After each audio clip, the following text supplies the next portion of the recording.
Right, let me spend 28 minutes trying to share my screen now. Do, do, do, do, do. Now, where's the big button? Where's the big button? Right, good evening, guys. So I said I would share a little bit more about this because I know some of you guys are interested or considering property investing at some point in the future. Or it might just be something that, yeah, interests you in general or a bit of a retirement plan, whatever it might be. So I thought, right, I will go through a little bit of my journey, a couple of the cases that we've done, and then there is a little bit of a thing at the end if anybody is interested. So what I would say, again, use the chat if you've got any questions as we go. We'll do a bit of a Q&A at the end, and obviously if anybody's got any fitness, anything to do with your programming, anything like that, any questions whatsoever, obviously there will be time for that, like, because it's relevant at the end as well. So don't worry if you've got any questions relating to that or this, that's fine. So, where it began for me, I can't actually see all the writing. I'm just going to shimmy you all. Oh, no, I can't. Right. I'll just try and read through it. So, I worked in agriculture. So, actually, to be honest, I've had sales roles, I've had marketing roles, and agriculture was where I spent the largest proportion of my career pre doing anything as a business owner, self-employed, anything like that. And my property journey began. So, I used to live in Lincoln. And I broke up with my boyfriend.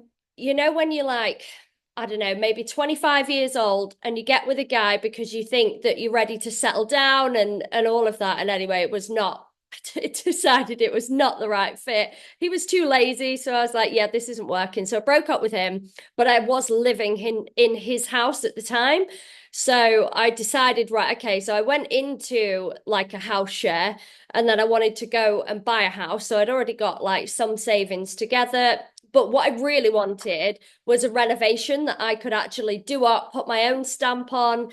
And I kept being outdone by property investors. Whenever I was on those viewings, putting in my offers, they just, even if their offers were lower than mine, they would still beat me.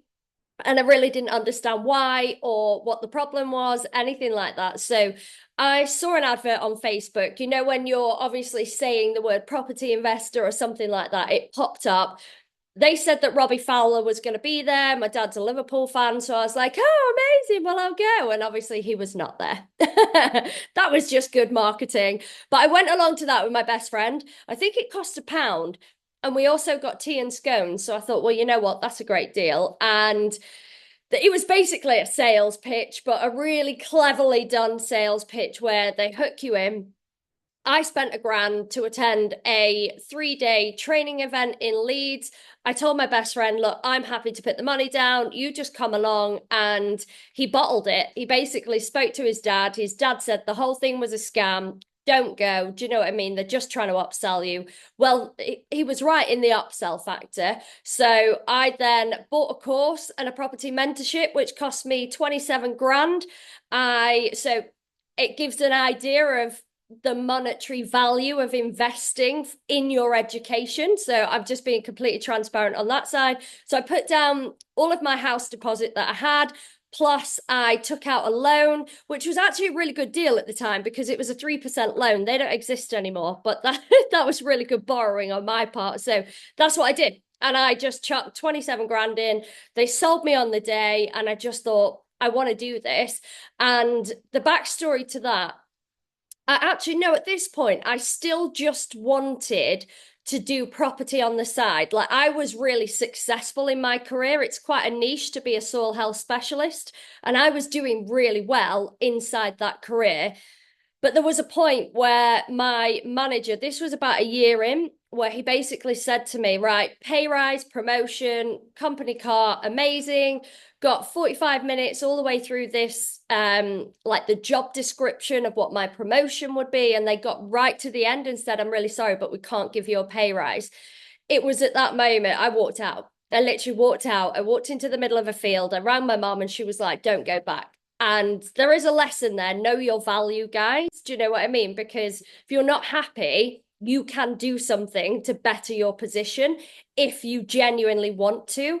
I didn't actually walk out. I did stay in the job. I walked out the meeting, but I did go back in. I calmed down and I decided, right, I've got this plan B. Maybe plan B should become plan A. And actually, do I want to be undervalued? No, I don't, but they're paying my bills for now. So I'll stay where I am for the time being and just know that I've got an exit plan.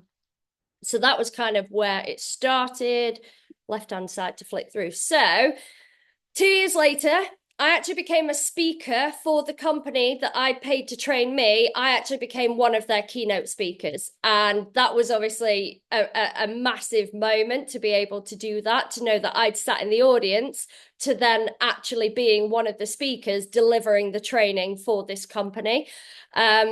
I actually met Thomas through mutual property friends. I absolutely fucking hated him when I first met him. He walked into this room. He knew everybody in the room but me, said hi to everyone, completely ignored me. And I was like, right, okay, is that how it's going to be then? I don't like this guy, but he buttered me up. Then he obviously got a lot politer after that. I used to go down to London every single Wednesday, and one of the things I did, I specialized in training international property investors. They flew in from Hong Kong, Australia, New Zealand, all over the world, because the consideration with the UK property market is we are an island with a very limited amount of space and we have an ever-growing population. So that's why UK property is always going to be such a great investment, because it's always likely to go up. Now, you guys have probably spoken to your parents. You'll have heard it where people were buying houses for like 20 grand. Those houses are now worth hundreds of thousands of pounds.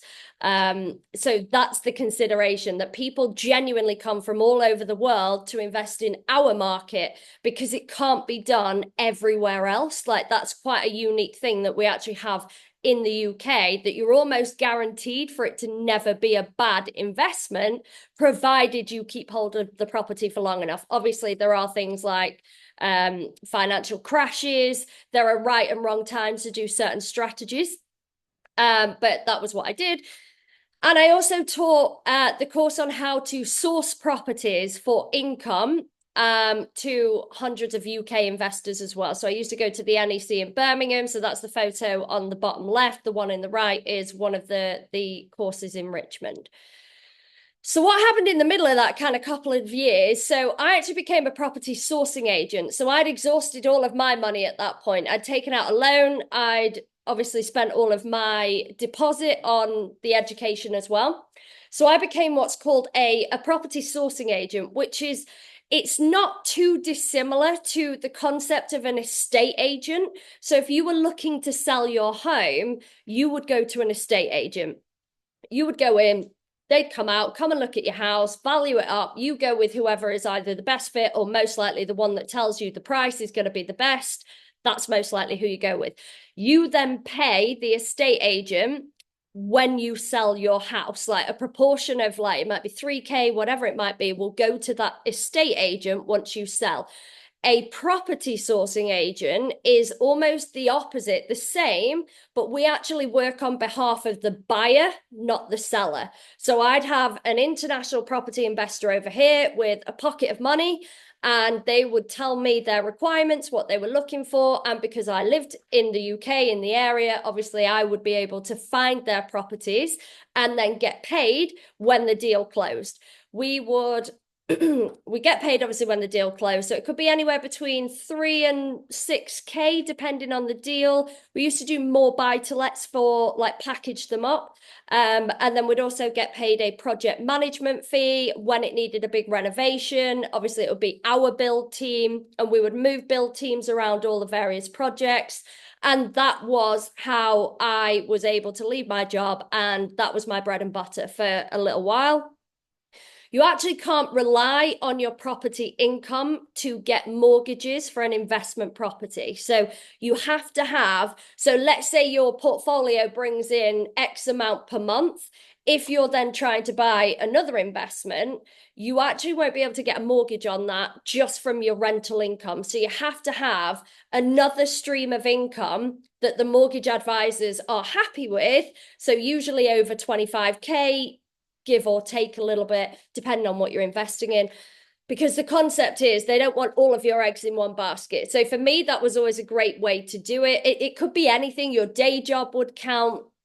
But what they won't accept is property rent. So they'll accept that even though this income stream was property related, had nothing to do with rental income. So this would allow a person to be mortgageable. What it also meant is that I could pick and choose the best deals. So the ones that didn't quite meet the criteria for me, but were good enough for other people, I would be able to pass them on and then keep the ones that I liked. So that's kind of an idea of how the sourcing side of things works and how you can make an income even through finding better deals. Now, it did dry up a bit during COVID because the return on investment dropped off a cliff. Like property prices went up. Basically, everyone in COVID, as soon as lockdown was lifted, everybody moved, including us. We were in a cottage with no garden. It suited us at the time. As soon as you're trapped in your house for 6 months and you can't leave, you want a garden. You want different things. Everybody got divorced during lockdown. All of these things spiked up the market. So the return on investment, it basically meant it was harder for property investors to actually pick up deals. So the market can shift. But I also began investing. So this is my first home. So it was bought with the intention of being a buy to let. We changed the strategy as we went because we actually realized it was bigger than we initially realized it was.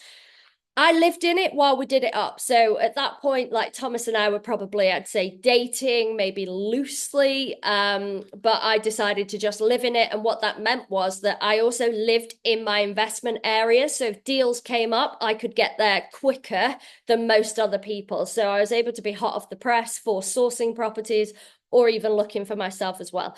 But we turned it into a HMO. So a HMO is essentially, it stands for houses of multiple occupation, which basically means where it's like a room share. So if any of you guys went to university and you stayed not so much in your first year you tend to stay within the university halls of residence, but in your second, third years onwards, depending on how long you went to uni for, you house share. So like we did, a group of us, 5 of us, went and got a house and we all paid a proportionate amount just for the bedroom. And then we had shared facilities like the bathroom and the kitchen. So that's what this is. It's essentially just a house share that everybody pays their amount of rent. So this is only a 4-bed, which it technically falls under the criteria of a HMO. It's a bit of a hybrid between a HMO and a buy-to-let. We call it a mini-mo. So it's a mini HMO, basically. That's the technical term in the industry. But I bought that for 50K. I bought it with a mortgage. It was, despite how it looks, it was mortgageable because it needs to have a working kitchen and a working bathroom in order to be mortgageable. So the deposit I needed was 12.5K in order to buy the deal. Obviously the rest the mortgage providers put up. So that's quite different to when you when you buy your own home. With your own home, you only actually need about 5 to 10% deposit on average. With any investment property, if you're getting lending, you need 25% to be able to put down. So it is a little bit different on that front. Stamp duty is always 3% for anything over and above your own home, up to a certain bracket, then it increases. Legals is the solicitor process. There is actually a bit more in there as well with the mortgage broker. So I spent about 15K renovating that, plus an angel investor, which I will go into a bit more detail later. So I was all in that property for about 29K cash. We refinanced on the back end, so I then got a different mortgage at the new value. So I bought it here, looked like an absolute shithole deliberately. So I only paid like pennies on the dollar. And then I remortgaged it up here for 90K. And obviously I spent a little bit in the middle And then the money that I left in that property after everything was 6.5 grand because we forced appreciation in the asset to bring it back up to what the rest of that street was actually worth. So we bought it. It's called BMV, buying below market value. Then we made it worth the actual market value, and I only left. So it's essentially like buying a house for £6,500 once you've done, which is pretty fucking good. So we have actually done deals where they've been completely free at the end of it, where we've bought it so well on the price, usually off market. So there are direct to vendor strategies, which is basically a bit like an estate agent would market. We would do that too. So we send out letters, we send out postcards, we send out like little pamphlets. And if they don't want to pay the estate agency fee or they want a really quick sale, that's when they would come to us as a property investor, and they just cut out an estate agent because remember, we're either buying the deal, so there's no agency fees, or the investor was buying the deal and they paid my fee. So the seller didn't ever have those fees. So that's just an example. This one, like I say, it's a 4-bed. I think each room rents out for about 85 quid, give or take. Still works to this day. I've still got it in the portfolio, and it's a 39% return on investment. So what that means is the money that I left in the deal divided by how much it makes per annum. That's the return on investment, which means I got all of my money out of that deal within, what is it, just over 2 years after the rent roll has obviously paid for itself, if you like. So then at this point today, it just cash flows and there's no money left in that deal. It just works. So it just makes money every month. I will talk about the less glamorous side of property as well, because this all sounds very glamorous and not when you get loads of leaks in the UK. That side's not so glamorous. So that's what it looked like afterwards. So it gives you an idea of what we spent the money on. Do you know what I mean? It was the full works. It was new boiler, plastering, carpets, painting all throughout, new kitchen, new bathroom, garden needed doing, basically everything, full rewire, like I say, new heating system. So it was a lot. Now, you wouldn't be able to do a renovation on the amount that we could do it for back then. Now, all prices of everything, materials, labor, the whole lot has gone up. So take those numbers for the renovation with a little bit of a pinch of salt, because it would cost you a lot more to do that now. But that just gives you an idea. So we went for quite a feminine touch. Ironically, it's pretty much always men that live there, but this one's really good. Like, people stay in this one for years and it makes life really straightforward, but they're not always like that. Again, we've had HMOs where people have tried to commit suicide in them, and the police have literally had to hammer the door down. You've suddenly got no front door on your property. You've got people's family inside this house at like 3 o'clock in the morning. Then they're in the middle of the hospital and you're getting calls at like 3 a.m. Like I say, there's a glamorous side and a non-glamorous side. Like, you're dealing with people. People do have mental health challenges. They have different things going on in their lives. And the other consideration here is that some people that end up in a house share are because their situations have gone quite badly south at some point or another. So it's like a bridging gap. Now, some people manage to turn their lives around. Some people really don't, and it puts them in a bit of a difficult position. So obviously, again, like, we're dealing with people every step of the way. So we're just as compassionate and kind as we can be. But it's not, sometimes it's challenging. So this is a different strategy. So this is the bungalow flip that nearly killed me. So we did this on the run up to lockdown, and the sale of it was taking place during lockdown. So a flip is basically where you buy the house, again, absolute shithole. If it stinks of wee, think of me. That's kind of we're looking for those houses that are wrecked. So this was a probate bungalow, which basically means it was owned by an elderly person that passed away, and then the family was selling it. So this one was on market through an estate agent.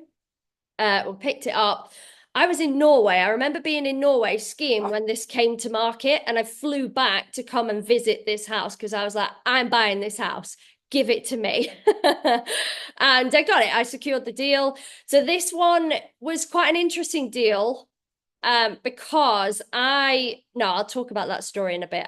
I'm sure I've got a slide on it, so I'll talk about that in a bit. But we bought it 126k with a mortgage. Again, not in great condition, but still mortgageable. Now, just FYI, that is frowned upon. You are not supposed to use 25-year mortgages or whatever the terms are to flip a house. So it is frowned upon by the mortgage industry, but it is doable. Do you know what I mean? We live in the grey area a little bit, and sometimes you have to get things done.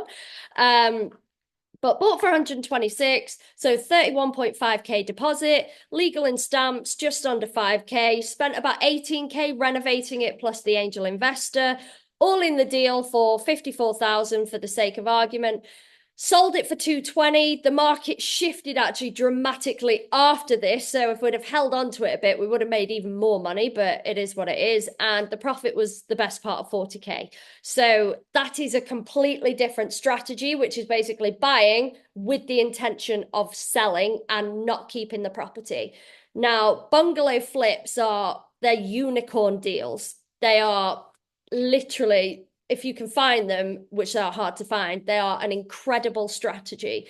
The reason why is because the people buying them are usually downsizing. So they have sold their home for X amount of money, usually a lot more than what the bungalow would cost. They're in high demand because obviously it's a one-floor house and it's slightly older people looking for that downsize. They're planning their retirement at this level, and they're cash buyers. So you can drive. There is no market cap. So all the other houses in the area can be worth a certain amount. So with a buy to let or anything like that, you are capped, or even a mortgage person, you are capped by the highest value on the street because that's all a mortgage is going to lend against. They're going to do their market research based on the street and the area that you're doing it in. Whereas with a bungalow, you've got a cash buyer. It's emotional. They're buying it because they fall in love with it. And there is no mortgage. There's nobody to say what they can have as their top spending limit. If they love it, they'll pay for it. So that's kind of, and you can see that with that done up value versus what we bought it for, there's quite a gap. Now, we did spend obviously the money to do it up. So that's what it looked like afterwards. So you can kind of get a gauge of like the attention to detail. So a flip will, generally speaking, cost you more on a renovation because you've got to do it up to a higher standard. Like our buy-to-lets and HMOs don't look like this because they won't look after them anywhere near somebody that's prepared to buy their own home. Like they're always going to look after it more because it's theirs, quite honestly. So this is it. So like it's got underfloor heating. Do you know what I mean? It had a walk-in shower. Like we would never put like a herringbone floor in in a normal buy-to-let property. You just wouldn't do it. So your standard of renovation dramatically shifts. Now, the reason why this one nearly killed me, the downside to a bungalow flip is that people can die during the sale. And it happened twice. So we were halfway through selling it the first time. And obviously you're paying fees on this. Every single month you hold on to a property that you are intending to sell. You've got the gas fees, you've got the electric, you've got the council tax, you've got all of these fees to take into account when obviously you're waiting for the estate agency process and this, that, and the other. So yeah, we basically got a call to say the woman who was buying it had passed away. The husband was obviously no longer looking to go ahead, and it pretty much happened again. So we probably wasted about 6 months with this just sitting there. You can't live in it. You can't do it because you don't want to trash it. Like, do you know what I mean? And then it became a just fucking get rid of it. Do you know what I mean? Like we'd had enough. And then people get really concerned when a property returns to market that should have already sold. People are like, oh, what's wrong with this then? I'm like, no, they died. People die. Like it's just, and obviously it's horrible. It's tragic. That's somebody's grandparents or mom, or it's horrible for everybody to go through. So like I say, it's not always sunshine and rainbows when it comes to property. Like you have to prepare for the things that, and a lot of the time you're learning on the job. Like that's the first time we'd experienced anything like that. And it's it's like, oh, okay, right. Well, we can't do anything about that. Off we go again. So the cool thing is I did all of that with no money. So remember, when I told you that I had put my the savings I had into my property education, and I had also taken out a loan and then became a property sourcing agent in order to, so that was just my income to live on, like you guys. Do you know what I mean? Like you're living on your salaries, your earnings, your business, whatever it is you're doing. So the way that we did it, you basically, so I raised 100% of angel finance on every deal that I've ever done, including our house. So this was 100% angel financed as well. So what that basically means is I used my social media. So I had a big Instagram account where I documented everything I did. And no matter what industry I've been a part of, I've always had integrity. I've always been quite honest, sometimes probably too honest, quite cutthroat. And I think people quite like that. If you're going to lend somebody like your savings, because the consideration here is that the banks are giving people what, a couple of percent at best. So every single year that people leave money in a savings account, it's actually going backwards because inflation is higher than the interest that they're getting in the bank. So I just promoted the fuck out of everything I was doing, built up a really good clientele of sourcing. So this deal, the bungalow flip, I'd actually been approached by somebody that had quite a large pot of money. And he said, I want you to source me properties. And I said, I've got this fantastic deal. I want 50K from you. I will give you 8% interest in return for your money, and you'll get the interest and the money back at the end of the deal. So again, as you know, I was all in for 54K. I'll have just stumped up the 4K myself. And I basically gave him 8% interest on his money. And at the same time, I said, with the rest of your money, I will find you a property for you to invest in. You'll tap into my build team. You'll obviously pay my sourcing fee because that's still a separate job. So I want this from you and I will give you this in return. And he said, that sounds great. Now I sourced him the best fucking deal I have ever sourced in my entire life, where it was really close to the bungalow. Actually, the bungalow is quite a flip area, but probably within half a mile. It's like hybrid between, so it's completely different areas, by the way, for flip and buy to lets. You can't rent out a property for 220K done up and make any money on it. Your buy to lets typically work below 100K. Flips are usually over 150, and there's a little hybrid area in the middle between those two numbers. So this is why investment properties usually work better in the north, and then flips usually work a bit better in the south, because you've got that disparity between the done up values of a property. But I sourced him a deal, did all of the numbers. It fell through, actually. I don't know why. So another investor pulled out. No idea. I'm assuming they couldn't raise the finance or this, that, and the other. I can't, because it was mortgageable. So I don't know what they did there. But anyway, I was straight into the agent, secured the deal, sent all of the details. So there is a very particular way that we find out what the property value is worth after we've done the work. And I sent him all of the details, did all of my due diligence, and he was like, yes. And I sent it out, and about 50 people. So I sent it out to my list of all of my contacts that I work with. But obviously, I gave him first refusal, but said, I'm sending it out to everyone just in case you don't want it. All of them came back going, I want it, I want it, I want it, I want it. Can I have it? Can I have it? And I was like, fucking hell, I've missed something here. Like, this is way more popular than it should be.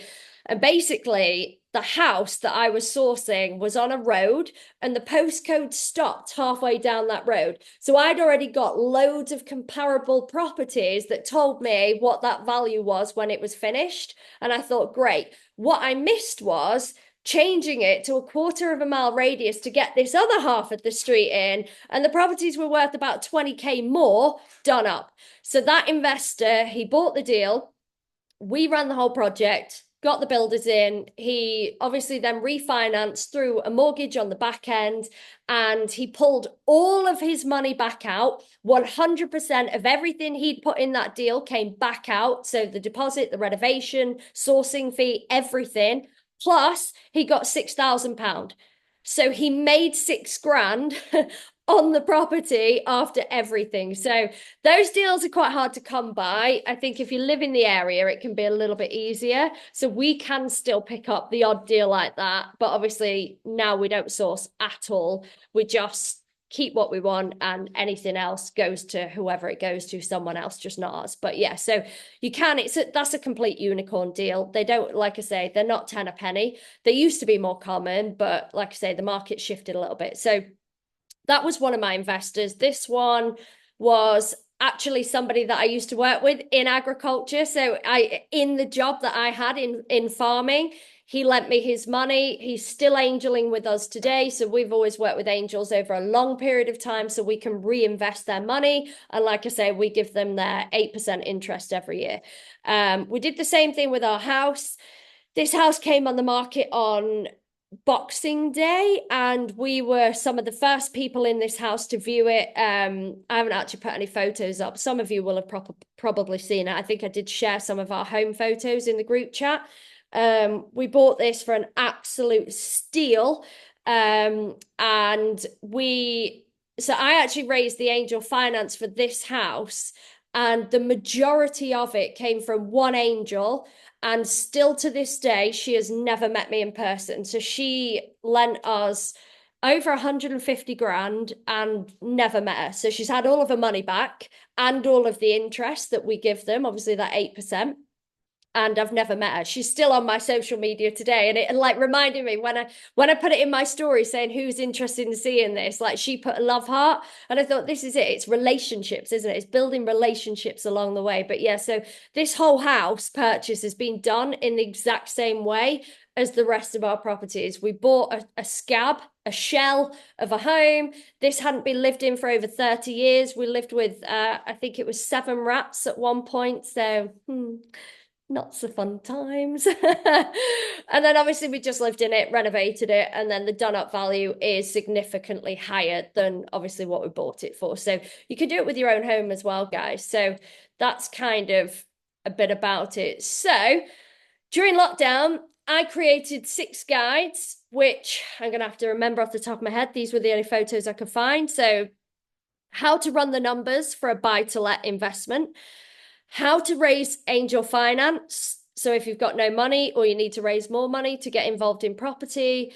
how to choose your area so you know where you're buying, how to source property deals, how to run the numbers for a renovation. And there's definitely another one which off the top of my head has escaped me. So basically, would you guys like a copy? So put it in the chat. I think I've got a PDF. And then, I mean, the next one is just questions. So I'm going to close that. So let me just stop sharing. Oh, stop share. There it is. There's the button. Oh my God, I've got things everywhere. So yeah, who would like a copy? So yeah, Becky. Let me just write that down. Let me write it down. Becky, Joe. Anyone else? Who else have we got? No, that's good. Oh, Keely, yeah. I'll probably assume if you're on the Zoom that you might be interested. Yeah, Chin. I've got a dog. No, Bubby. Thomas, could you get Spencer, please? Spencer. So does anyone have any questions about anything I just said? I realize I raced through it now. The guides actually talk you through all of that. Like I say, there's very specific calculations that go into buying property, or it might be a HMO guide. I feel like it could be a HMO guide, the last one. There's a very specific way to work up like what the property is going to be worth on the back end. There's very specific ways to finding off-market deals and finding build teams and basically all of those different things. So that's what the guides go into, because it would take, do you know what I mean? Like an enormous amount of effort for me to break that down. So I wouldn't definitely be able to do that tonight. So what's the usual time frame for buying a property to renovate it, put it on the market, sold?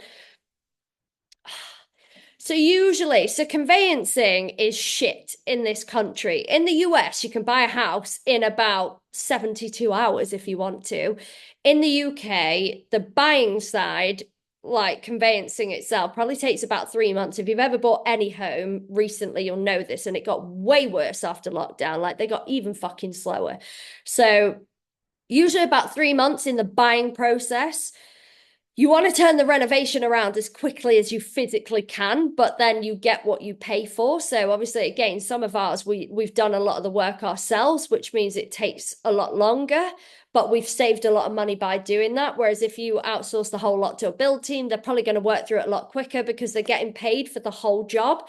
So I'd usually say a reasonable renovation, depending on the scale of the property, maybe 2 or 3 months, give or take.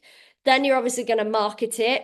How long is a piece of string in terms of selling it? Now, again, ideally, you want to advertise it slightly under, get into a bit of a bidding war with the viewers and the people interested. And then obviously, you've got to put it back on the market. Then you've got conveyancing in order to sell it. So you are talking usually, I'd say around 9 months. You could probably do it a bit quick. Yeah, 3 months of buying, but you don't own the property during that 3 months. So that's kind of, you're not paying any bills at that point or anything. That's when you raise the finance, you get the deal accepted, then you go hell for leather raising the fucking money. Unless you've already got bags of money, obviously. You might, I don't know, have inheritance or a pot of cash, or you might be building a pot of money. But yeah, 3 months to buy, 3 months to sell, and then the renovation in the middle. So I'd say around 9 months is probably feasible from start to finish. Finding the deals is the part that takes the time. That's what the most energy and effort usually goes into. Who is your build team, Ash, and how do you manage to get them? So our build team now, so we've had various build teams falling out with them, had major issues with them, had some amazing ones, but prices went too high. So what we typically do now, Thomas is a big part of our build team. He knows how to do rewiring, all of the like plumbing side of it, apart from obviously you can't cert a boiler, but he could do pretty much everything else. He doesn't lay carpets, but he could. But now what we do, we've got a painter decorator team, we've got a plumbing team, we've got an electrical team. Like, do you know what I mean? That actually, that's the best way to keep a renovation cost down. You can have a full build team and you will pay for that privilege, or you bring in your own bits of the team when it's needed, but then you're project managing. So you've got to weigh up the cost versus the time and how much you can commit to it. But you can find them through word of mouth. We found some great build teams off Facebook Marketplace, and literally just saying we're looking for build teams for renovation projects, who's interested, a guaranteed pipeline of works, all of that. Like, you can literally find them. I mean, like, trades they're everywhere, aren't they? It's just more about building the right relationships. But also, I'm so warm now. Also making sure that you have an understanding of the cost. Now, the one thing I will say is the guides will be outdated. I wrote those years ago. Like I say, everything has gone up in terms of the building materials. So I will have given an estimation, but I'd probably say put at least 25% on top of that. It's also going to depend if your build team is VAT registered or not. These are considerations. You're going to pay that VAT if they are VAT registered. And it's only 90K, 95K in this company before you get VAT registered. So do you know what I mean? Like, they're going to be there on a build team project quite quickly. So you most likely will be paying VAT. So you've got to build that in on top. Do you need to pay the council tax whilst doing the renovation? Now, this is very area specific and very like council specific. Now, a couple of considerations here. So stamp duty, if a property is not mortgageable, so if it is not deemed as habitable, you don't actually have to pay stamp duty. That can be waived, but you've got to have a really good solicitor who knows their shit so that you can tell them, I'm not paying that, and they will do that work for you. You will have to pay, like I say, a better solicitor, but it's worth it because stamp duty is thousands. And then the council tax. So for the bungalow, it did trigger. And if you leave a property empty for too long in certain councils, like the bungalow was empty for too long because the sales kept falling through because people just kept inconveniently pushing up the daisies on us. So we ended up with double council tax on the bungalow. So the fuckers will actually penalize you. Even if a property is sat empty for years and years and you're turning it around. We had it on our house as well here, where I think they did try and put one and a half times on, and we managed to fight it. So sometimes you can fight the cause, but sometimes like they're the councils, they're arseholes to do what they want. So just know they're not your best friends. And the better you can get to know them, but they can be absolute arseholes. So things like HMOs have to be done up to very high standards. There's a lot of regulation, there's a lot of red tape. Your build team for something like a HMO are completely different to the build team that you would use on a buy to let. You need an experienced team who have done HMOs before, because that's how you're going to get that through the HMO officer in the council. So there is somebody that manages all of that and they have to sign it off. So just a few things to take into account. Well, so we're South Yorkshire, so we invest in South Yorkshire. So we actually live in Nottinghamshire now. And like I say, this house is the only one that we actually own in Nottinghamshire. We would consider investing where we live, but prices they're actually higher here. So this kind of house would be more like a flip than a buy to let or a HMO. But usually between Barnsley, Rotherham, we've looked at Doncaster. Doncaster tends to creep up a little bit more in the price, and it's more competitive because it's got more of a city status. But your smallish towns, you need enough houses to go at in terms of enough stock, as in like, I don't know, you need thousands of houses, because within thousands of houses in an area, you're going to find the right ones within that. So there's no good looking at a hamlet, for instance. But again, the strategy is very different for a flip. A flip, you want the worst house on the best street. That's what you're looking for, because you need those done up values. Whereas a buy to let, your areas are usually a little bit more like run down by a little bit. Do you know what I mean? But you get some great tenants. Like I was raised in a buy to let. Do you know what I mean? We lived in one for about, I'd say about 11, 15 years, something like that. It was all the way right up to me going to university before my mum got on the property ladder. Like I was raised by a single mum, two children by the age of 20. Do you know what I mean? Like we grew up in a council house, moved up north, so we don't come from money. Like anyone can change their lives around. Do you know what I mean? That's my background. And I just kind of slightly fell into property, I guess. And my mum is a business owner, my stepdad's a business owner, and my dad is a business owner. So it probably was in there for me to go down that avenue. But this is it. Anyone can do this. My advice is just make sure you're educated. Property is very expensive if it goes wrong, but the rewards are like, they can be obviously very fruitful. And again, I probably wouldn't rate the pension schemes in this country, but if you can start like buying a bit of property and just holding on to it with the intention of potentially selling it when you're older, or you can even leave a legacy for your children. Do you know what I mean? If you want to leave them an incredible start to their future, then again, property is always likely to increase in value. Like you guys are all pretty young on this call. Do you know what I mean? Nobody's close to retirement age. So the earlier you start, the more fruitful your future could potentially look. So, right. Any other questions? Or any other questions about your programs or anything non-related to property? Absolutely fine. Just pop them in the chat or unmute yourselves. A few more seconds and the gavel will go down. Did everyone find that useful? Was that quite helpful? Yeah, really interesting, inspiring. So it's just a little bit different, wasn't it? Just something to help. Yeah, brill. Good. Good stuff. Right. Have a fabulous rest of week, ladies. Head in the game. I want to see some fucking fantastic check-ins, and yeah, absolutely incredible. So let's have a banging week and peace out. Mwah. Love you all very much. Bye.